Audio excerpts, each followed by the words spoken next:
And so the point of this Q&A was to receive questions from people who really don't have a chance to ask the questions to priests of the Archdiocese of Philadelphia. Now, we've heard in the news before about Pope Francis making a comment about the civil unions. Oh, great. Tell him, give me a great question. No. But now we know he was taken out of context and everything. So how do you see the church moving forward with civil unions in the Catholic Church? I want to see what Ken thinks about it. Obedience. Obedience, Kenneth, remember. I don't think the church is going to move with civil unions because it's not its domain to move in, right? That's a civil nature. That's a civil reality. And the whole thing with Pope Francis, if you really go and dig into it, from what I've read, you know, it's not like the Pope called me and told me, but it's what I've read. You know, that particular interview wasn't even an interview.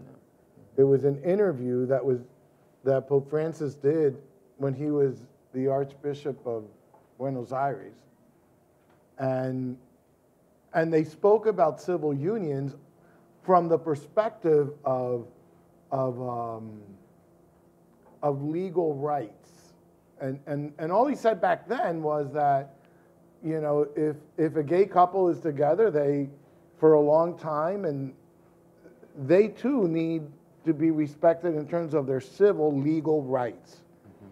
And then he also said, but it wasn't included in that, it was chopped off, that this in no way implies any condoning of same-sex you know, relations or homosexual relations. So, but it was, you know, pieced together to create something that wasn't actually said in that context, right? And unfortunately, I think Pope Francis has been used a little bit like that, right?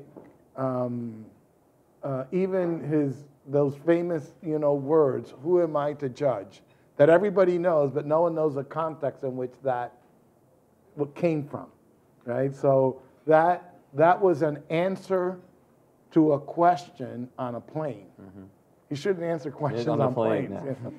And the question actually revolved around if there was a priest who was living an active gay lifestyle and he repented and converted, can he come back and be a priest? And he said, if he repents and he converts and he leaves sin behind, who am I to judge? That's a completely different reality than this, who am I to judge, and everything's up for grabs.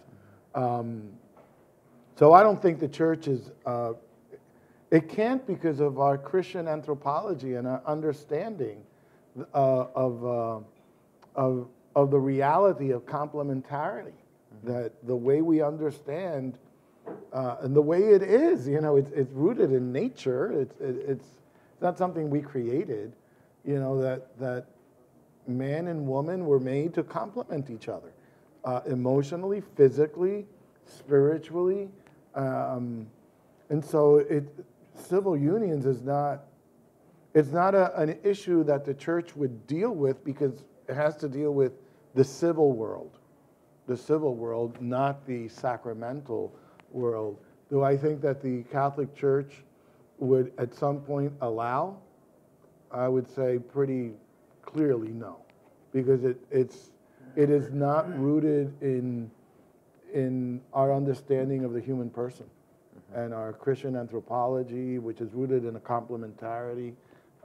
There's depth to this, you know. There's depth to the understanding of the church's understanding of man and woman. There's a lot of depth to that. Not that we should not be compassionate and understanding and accompany those of same-sex attraction. Absolutely. And they should not be discriminated. They should not be treated with a lack of dignity and respect. Absolutely.